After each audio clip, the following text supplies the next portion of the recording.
Најмладиот учесник на меѓународниот шаховски турнир Карпош Опен има само 8 години и дојде од Турција, а од Русија пак е најмладата велемајсторка со само 13 години. Годинава на ова шаховско надпреварување има и љубовен пар. Ива Виденов од Бугарија и нејзиното момче хрватскиот шахист Даворин Кулашевиќ. Даворин беше разочаран затоа што шаховската среќа не му беше наклонета, но затоа пак за турнирот имаше само пофалби.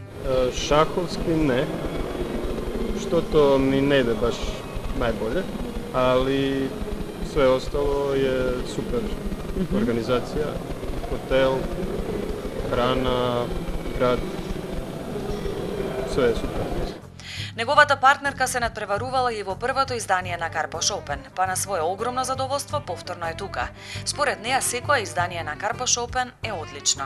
Организација е била сјајна и тада од 2011 и сада баш ми се свиѓа. Јако сте љубозни македонци, беште домаќине. А јас сум играла добро пред 2 години, па се надам да и сега добро завршим турнирот. Годинава градоначалникот на Карпош додели 32 награди на победниците, а уметникот Живко Поповски Цетин го подари неговиот труд на тема шах и цвеќе.